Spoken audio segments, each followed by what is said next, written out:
Welcome back, everybody, to another video. And today we are going to be ranking our top 10 2025 quarterback prospects. I'm only doing the top 10 that I think is the top 10. You know, there's a couple guys outside of this top 10 you could argue deserve to be in it. Seth Hennigan out of Memphis is not going to be in this video, as well as Kyle McCord out of Syracuse. I did exclude them. Those are some honorable mentions. But I think it's not the most top-heavy quarterback class. It's not the worst quarterback class of all time, but it's also not the best, just in terms of depth. But I do think that we have some interesting prospects here that could go any sorts of ways on any sorts of teams. I really don't think, outside of our number one quarterback, I really don't think that any of these quarterbacks are set in stone to go to these teams or to go to any team for that matter. But yeah, we're going to be ranking these prospects, talking about them, comping them, and then talking about where they could go in the draft, that whole sort of thing, talk about their ceiling, floor. If you guys like these type of videos, please leave a like. But let's hop into this. At number 10, we have Curtis Rourke out of Indiana. I actually like Curtis Rourke as a prospect, like as a late round quarterback. He's very desirable in today's NFL with his size. He's a big pocket passer who I think could, be a good quarterback off the bench, a good reliable backup. He's out of Indiana. He's 6'5", 223 pounds. So on the right hand side, I ranked where they kind of stand in their size, stats, ceiling, floor, and their tape with the other 9 quarterbacks. So obviously we have 10 quarterbacks. I ranked them all in those different categories. So he's third out of these 10 quarterbacks in size. He's obviously, very big. Pause. Last year at Indiana, he had 3,000 passing yards on a 69 completion percentage. Nice. 29 passing touchdowns with only 5 picks. And then I don't know, like, please let me know. I'm kind of, honestly, I haven't watched college in a long time, like really watched college. So if I'm just a freaking casual here saying this, please let me know. But why there's like at least 3 or 4 quarterbacks on this list that has negative rushing yards, and I don't really understand how that happens. Like negative 35 yards. Is it just all QB kneels and they just literally don't run the ball at all? I don't know. I don't understand it. So let me know in the comments if that's right. I did reference a couple of different sites for stats, and that's what they had. So negative 35 rushing yards on negative 0.8 yards per carry and 2 rushing touchdowns. Like he had rushing touchdowns. I don't know. It doesn't make sense to me. Which was 8th among these 10 starters. His ceiling, I think, is just a below average starter. Like at his very height, I think he could be, like a 23 to 30 ranked quarterback in the league. Which is his ceiling is 10th at the bottom, and his floor I think is a safe second string. I think he's a safe pick. You take him late in the draft, which is 7th, and then his tape is also 10th amongst these quarterbacks. I actually kind of like the Kenny Pickett comparison. I've seen that thrown around. I've seen, I wouldn't mind Mason Rudolph as well, but I like Kenny Pickett. I don't think he's gonna do anything crazy for your team, but I think he's, you can rely on him as a backup to at least play competitively, a game manager type quarterback. And I think he'll go like anywhere in between the 5th or 7th round, just a day 3 pick. Now, one team that I actually could see him going to, obviously, like any team in the NFL could take him just as a backup. Like he can go anywhere. This is just a random team I threw out there. Is Buffalo. I wouldn't mind seeing him as Josh Allen's backup. I could see the Bills taking him as just a safe option behind Josh Allen. But I like the Bills taking him late in the draft. Coming in at number 9. Now, guys, let me tell you right now, this is one thing I forgot to mention at the beginning of the video. I'm going to break some hearts. I'm going to piss you guys off. Let's be real. I'm going to draw a lot of hate here. There are some guys on this list that I'm very low on, and I'm very honest about it. And there are some guys on this list that I am very high on that you're going to be like, what? And it just, I don't want to be like that boring YouTuber who just ranks prospects literally how they see it on ESPN and NFL, all those NFL draft scouting sites. I don't want to just copy those. I want to actually do my research, watch tape, read their strengths and weaknesses. I mean, I'm not a freaking NFL scout here, let's be real, but at least do like a decent amount of research, watch some scouting report videos, right? And make my own opinions. Guys, I'm not high on Quinn Ewers. And this is not even, like, this is before I even did all this research, but actually before or after looking into all these quarterbacks, I was even lower on him. I do not think that he is a day two pick for that matter. I think that there's definitely a very real possibility he's going in the third round, maybe even the second round, which I don't know. I'm not huge on him as a prospect. Out of Texas, obviously, he's 6'2", 210 pounds, which is ninth amongst all these quarterbacks. Last year at Texas, he had 3,500 yards on a 66 completion percentage, 31 touchdowns with 12 interceptions, negative 82 yards once again, negative 1.4 yards per carry, and 2 rushing touchdowns, which was ninth amongst these starters. So towards the bottom. His ceiling, I think, is same as Curtis Rourke. I think it's a below average starter, to be honest with you, which is ninth as well. And his floor is, I think, a decent second string, decent backup, which is eighth amongst these quarterbacks. And his tape, I think, is ninth. So he kind of ranks out towards the bottom in almost every category for me. I'm just not huge on his skill set. He's got a very, very nice release. Very nice release. But he's very turnover prone. He had some amazing pass catchers at Texas, an amazing tight end in Gunnar Helm, and an amazing receiver, and who's most likely going to go in early in the first round. And I just think that these stats, for especially like I think he was in his senior year or junior year, probably senior year. I think you just expected to see more. You know, he was hyped up as like the next Trevor Lawrence. I don't know if you remember out of high school, this dude was so hyped up. And, you know, some of it was the mullet. A lot of people liked his hairstyle, but he was very talented. And then he just kind of fell a little bit at Texas. And I don't know. Usually when you see a quarterback like that, they don't really pan out too well in the NFL. But I could be wrong. I could be completely wrong. And Quinn Ewers, I hope that you prove me wrong. I hope that you make me look like an idiot. You know, I'm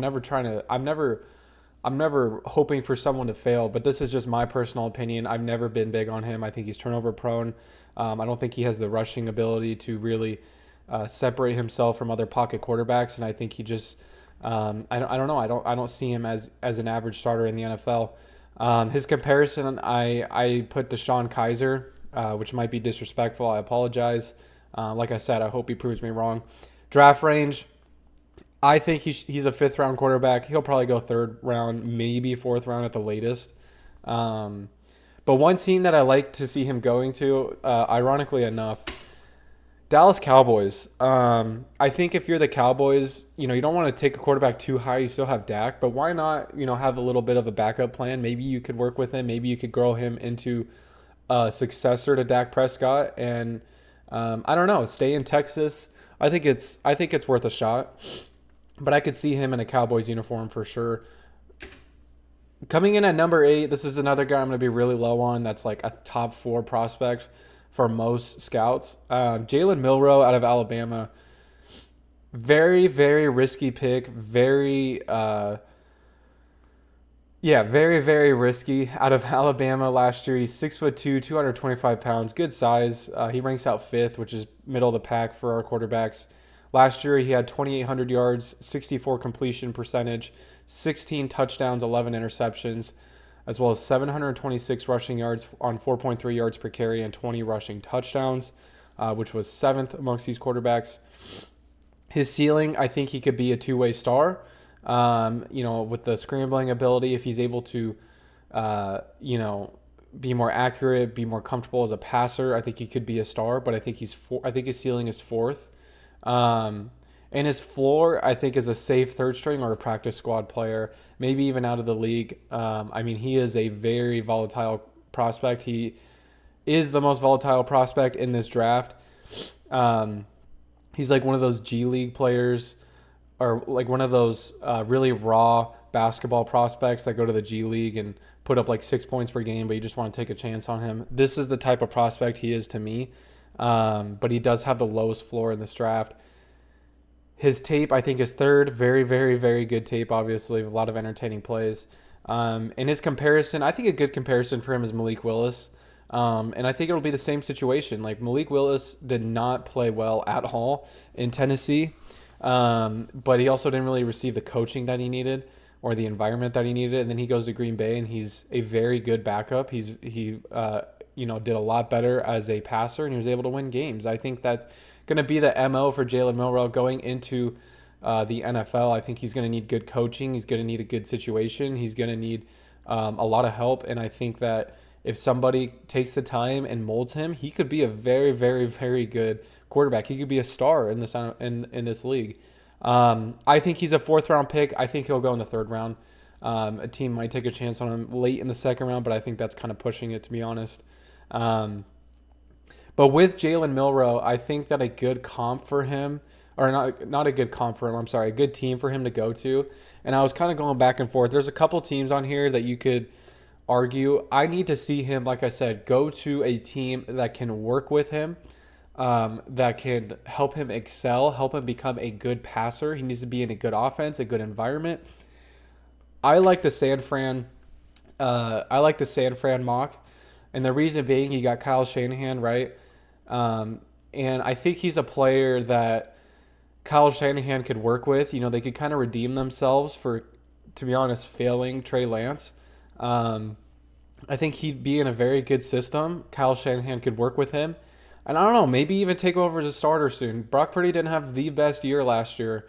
I know that might be crazy to say, and I doubt the 49ers are thinking about successors to Brock Purdy, but who knows? Maybe he could become a star for them, and kind of be what they thought Trey Lance was going to be. I like the San Fran mock. I doubt it's going to happen. He'll probably go to some, like the Cowboys or something. If he goes to a team that has bad coaching, I don't know how he's going to pan out. But I think if he goes to a team like San Fran, just a team with a good environment who can be patient with him, I think it'll work out. But yeah, Jalen Milroe, I have him very low. I am not too high on him. I'm kind of leaning more towards his floor, unfortunately. Once again, I hope he proves me wrong, but I'm kind of leaning towards his floor. The accuracy issues are kind of glaring, and especially in the combine, he did not have a very good combine throwing the football. So, yeah, I do have him very low. Destroy me in the comments. Let me know what you guys think. Coming in at number 7, we have Will Howard out of Ohio State. He is 6'4", 237 pounds. This is a big boy. He ranks out at the top in size. He's got very, very good size. Last year at Ohio State, he had 4,000 passing yards, 73 completion percentage, 35 touchdowns, 10 interceptions, as well as 226 rushing yards, 2.2 yards per carry, and 7 rushing touchdowns. That ranks out 4th amongst our starters. His ceiling, I think, is a below average starter, though. The thing with Will Howard is he played in a very, very good environment in Ohio State, and had a lot of weapons around him. There's some concerns about his ability to stay competitive with a team that's bad. And, those are kind of stupid concerns, to be honest. I think he has the potential to be a starter. Maybe even, you could argue, an average starter. But I think the combine, he didn't have the best combine in the world. And I think there are times where he can kind of get really uncomfortable in the pocket, especially when he gets pressured. He can just throw the ball up and make some wacky plays. So I think if he's getting that pressure in the NFL, I don't know if it's going to pan out. I think he's a below average starter. And honestly, now that I'm looking at it, you could argue an average starter. I think Will Howard has a lot of good tools that could make him successful. I just think sometimes when he's under pressure, he's just kind of all over the place. And his floor, I think, is a safe second string easily, ranking out 6th amongst these starters. His tape, I think, is 8th. And his comparison, I think a good comparison, and another guy who just kind of, so you guys could kind of see what I'm talking about with him being just all over the place under pressure. A good comparison is Will Levis. If you watch Will Levis in the NFL, I mean, there was memes last year of him just throwing his arms up because he just fumbled the ball or threw an awful interception. I think that's a good comp for him just because that's kind of what I'm talking about. That's where he could go, but he also could excel and prove me wrong. So, but I do think that he is a good 4th round pick. I think he's a good 4th round risk. and I think that's probably right around where he'll go, maybe the fifth round, but I don't think he'll drop that far, to be honest.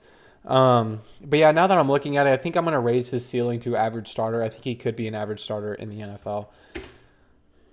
But a good team that I honestly kind of like him going to is the Miami Dolphins.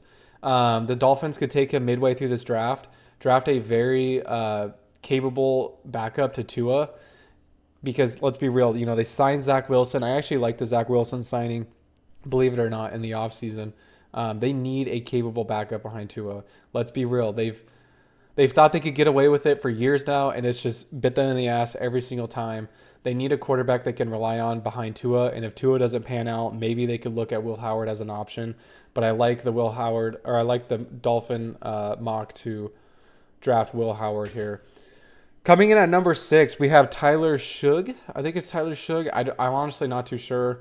Out of Louisville, 6'5", 225 pounds. He's got the second ranked size out of all these prospects, so right behind Will Howard. His stats last year at 3,200 passing yards, 63 completion percentage, 23 touchdowns, 6 interceptions, as well as 19 yards and 0.5 yards per carry and 1 touchdown on the ground. He does have the worst stats out of all these quarterbacks. But I do think his ceiling is an average starter. He's got a lot of NFL-ready tools. Like, he is a quarterback in this draft, and I think probably maybe the most NFL-ready prospect in this draft. Like, I think he could go into a team, start, and play at least decently. But he does rank out 7th amongst his ceiling. He doesn't really have a high ceiling, but what entices teams to draft him is his floor. I think his floor is middle of the pack. He's a good second-string backup. And so I think that I don't know. I like him going in the 4th round as a backup, maybe even somebody who could develop into a starter. If you watch the tape, he's got very calm pocket presence, very good release. He even had a play against, I forget who he was playing, but where he had a sidearm throw, and it was probably one of the most beautiful sidearm throws I've ever seen for a touchdown. Very good release, very good arm. He's got a lot of NFL traits that make him NFL ready. His tape, I think, is 7th. In a good comparison, I think, is Mason Rudolph. I think it jumps off the page. The size, the pocket presence, I think that it's very, very similar. Maybe even Tyler Shug is not as turnover prone as Mason Rudolph. I don't know. But I think teams could take him in the 4th round. I wouldn't even be mad, but he could fall as low as the 6th round. He could even be undrafted. I've seen him be ranked all over the place for scouts. So I don't really know. He could go undrafted. He could go in like the 5th round. He's kind of one of those wild card quarterbacks. But one thing about Tyler Shug, he's got a lot of NFL traits that make him NFL ready.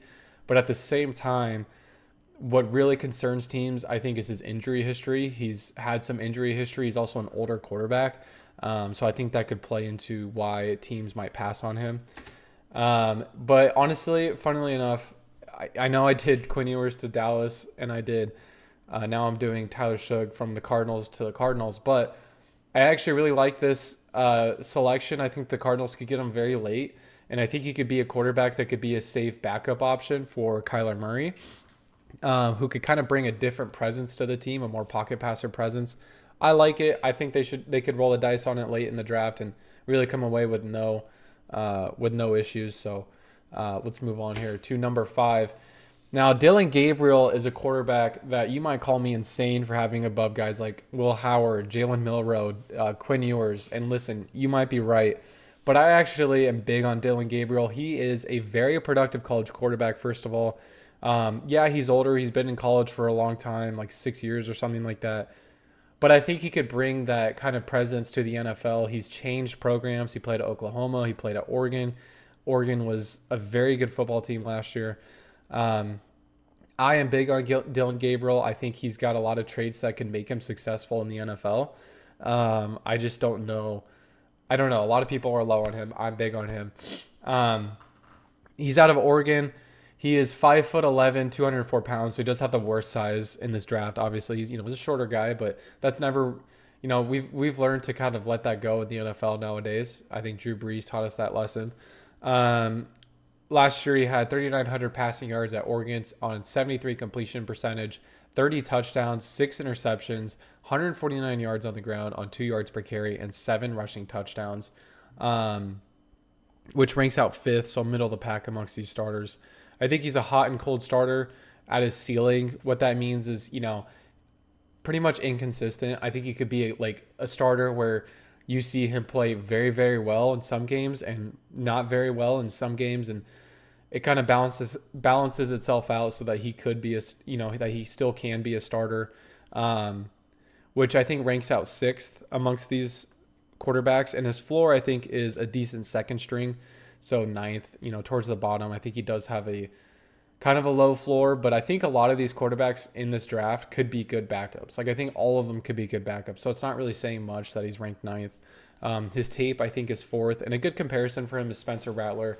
He's not super flashy on the rushing end of the side. He did have like a 4.8 or a 4.9 40, so not super fast, right? He doesn't have the top end speed to be a rushing threat. But if you watched him at Oregon last year, like, there were plays where he looked comfortable as a rusher.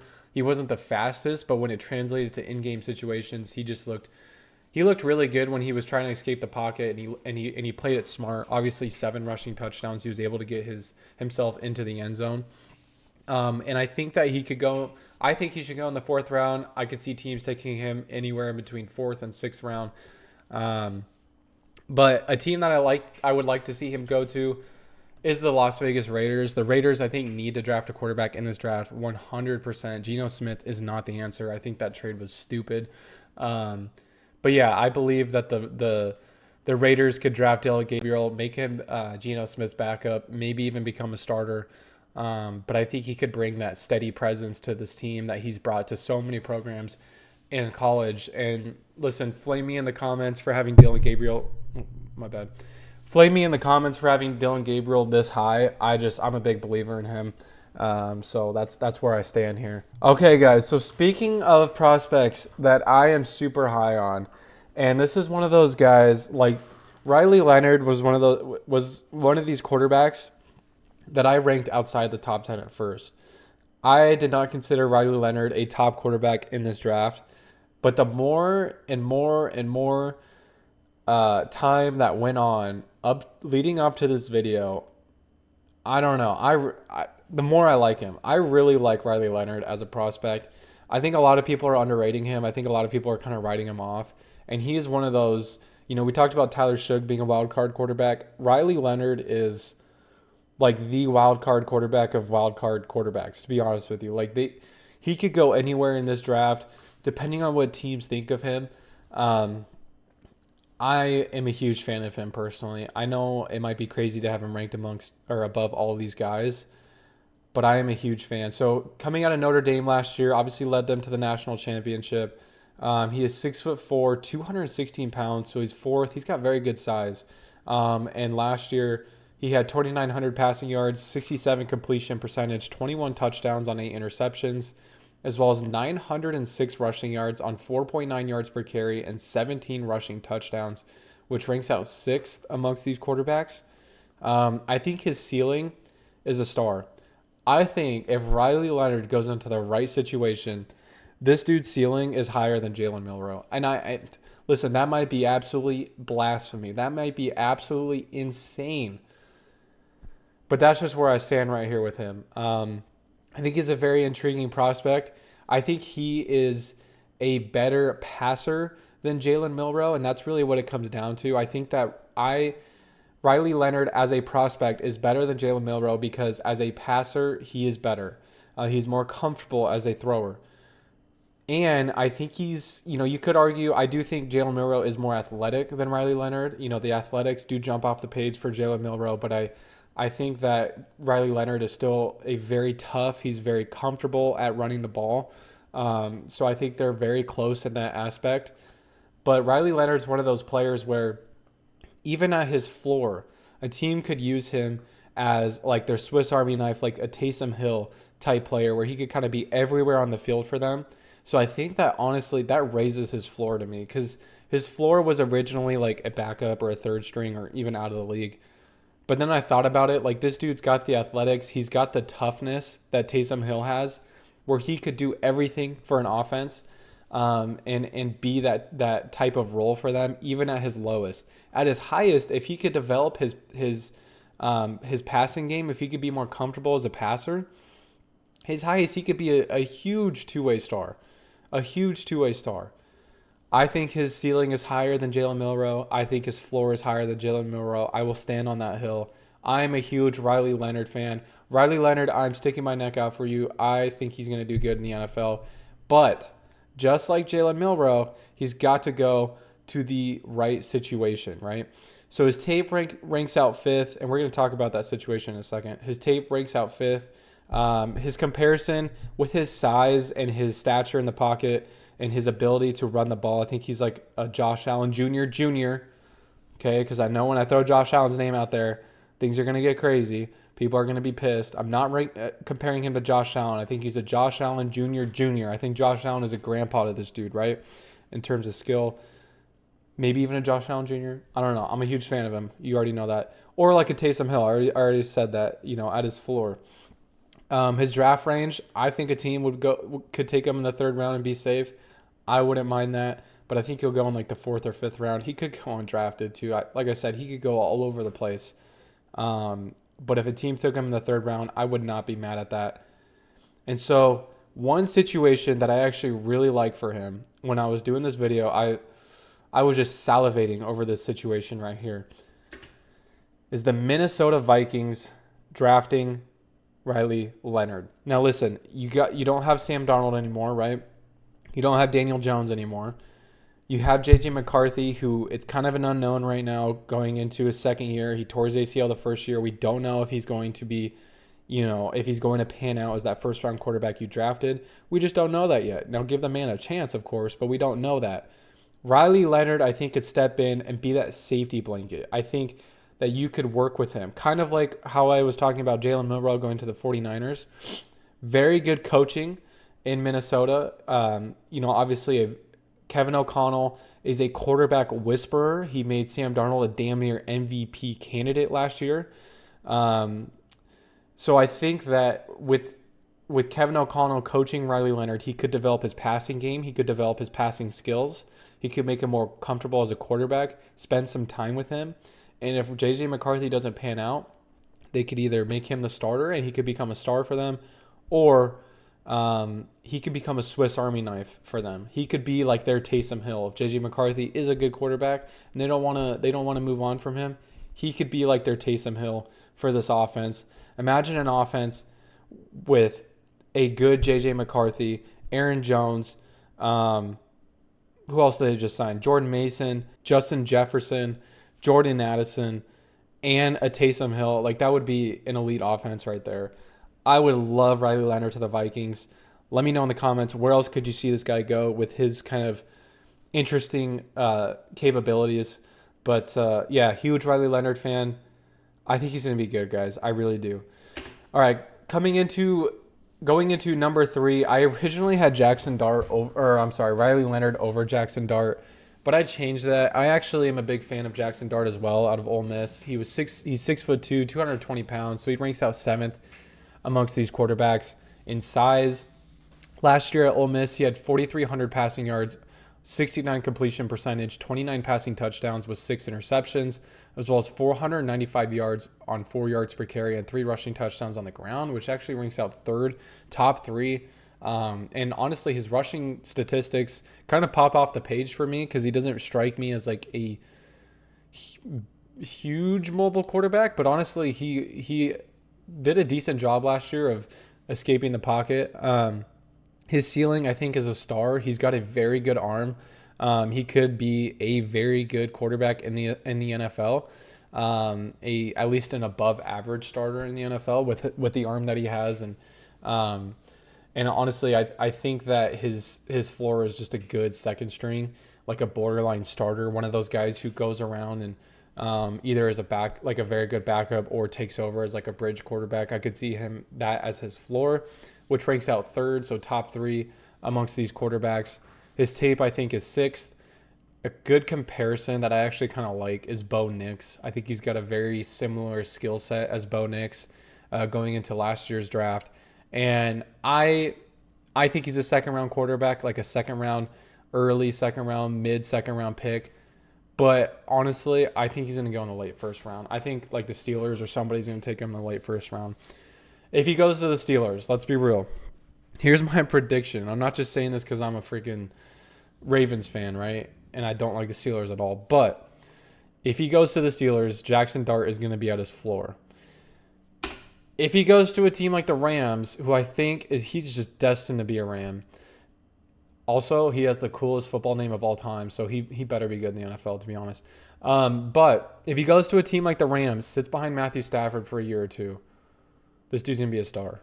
I really do think so. I think the Rams are just a perfect team for him to go to, but I could very well see the Steelers taking him in the first round of the draft and him just being like another Kenny Pickett or something. But I could be wrong. I just personally don't think the Steelers have any ability to develop young quarterbacks. Just my opinion. Coming in at number 2, though, we have Shedeur Sanders out of Colorado, one of the most hyped up prospects in a long time. You know, he's got a fun story, obviously, going to Jackson State, then going to Colorado, following his dad, being Deion Sanders' son. I mean, there's just so much hype around him, right? His size is 6'2", 215 pounds, which is 8th. You know, he's not the biggest quarterback.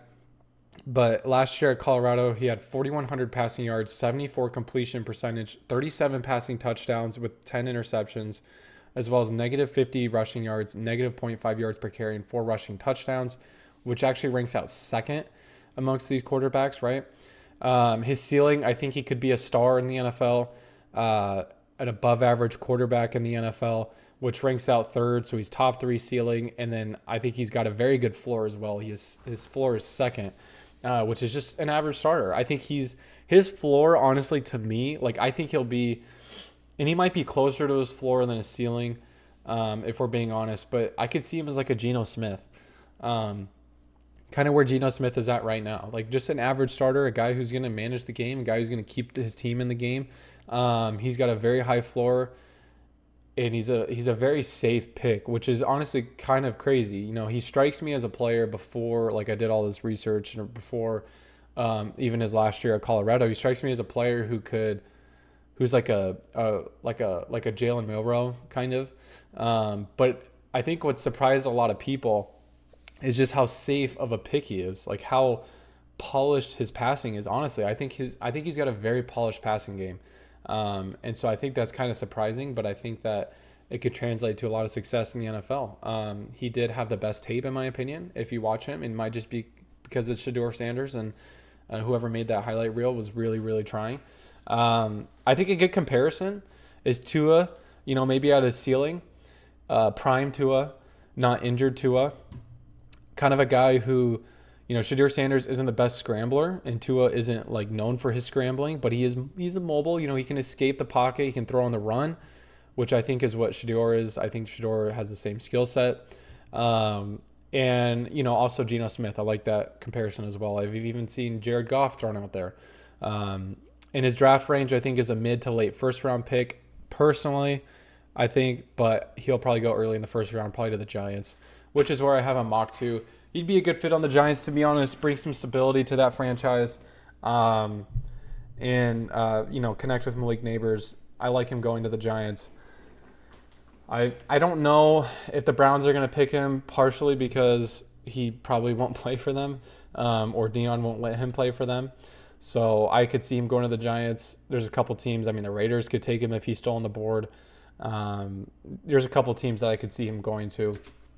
And then coming in at number 1, we have Cam Ward. I was going back and forth between Ward and Shedeur, but at the end of the day, I think Cam Ward has the higher ceiling and he has the higher floor. He's a very safe pick at number 1. He's not going to be one of those prospects like a Trevor Lawrence or an Andrew Luck, or he's not going to be one of those prospects that's going to jump off the page and be like, he's kind of like a Bryce Young. He's bigger than Bryce Young. I think he's a lot safer than Bryce Young, but he's one of those players that you're taking because you think he can be a star. He can elevate your offense, but not be like a top 3 quarterback in the NFL. I think that's a realistic expectation for him, but he's got a very safe floor. He's a good number 1 overall prospect, to be honest. I think he's got decent size, 6'2", 223 pounds. He ranks out 6th with that. And his stats is 4,300 passing yards, 67 completion percentage, 39 touchdowns, 7 interceptions, 204 rushing yards on 3.4 yards per carry, 4 rushing touchdowns, which I think ranks out first. His ceiling, I think, is a star, obviously, which I think he has the highest ceiling in this draft, and I think he has the highest floor in this draft, which is just an average starter. I think at the lowest, he will be an average starter. His tape, I think, is second, and a really, really good comparison that I actually like for Cam Ward. And I got this from Backseat Scout. It's a YouTube channel, very small, just like mine, on YouTube. So go check him out. I'll probably leave his YouTube in the comment section. I actually watched a lot of his videos when I was doing research for this one. He's got very good scouting videos, and some of his comparisons I also stole. A good comparison for Cam Ward, I think, is Baker Mayfield. I actually really like that comparison for him. I think he's got a very similar skill set. He's tough. He's got a love for the game. He can throw on the run. He can escape the pocket. He just wants to do whatever he can to win. He's got some good rushing ability, but not the best rushing ability. And just a very, very good release. I think a lot of the similarities kind of jump off the page when you look at it. He can be an average starter at times. He can also be a star at times, even sometimes a superstar in some of the games that Baker played last year. So I actually really like the comparison there. And obviously, the team that I'm mocking him to is the Titans. I think if the Titans take anyone other than Cam Ward at number 1 overall, except for maybe Travis Hunter, I think they're freaking stupid, because I think this is their chance to get a very good quarterback and a very steady presence in the pocket for their team. So I think he'll go first overall to the Titans. Guys, let me know what you guys think of my top 10 quarterbacks here. Am I nuts for putting Riley Leonard so high and Quinn Ewers so low and Jalen Milroe so low, and even Will Howard? I mean, he was a decent range, but let me know what you guys think. Who's your guys' steal in this draft? Who do you guys think is going to come out of this draft known as a steal? Let me know in the comments. I'm going to be doing a running back video, top 10 running back prospects next week. And then the week after that, we're going to be doing wide receiver prospects. So make sure to stay tuned for that. If you guys like this type of content, please subscribe, leave a like, and I will see you guys in the next one. Thank you guys so much for all the support. Later.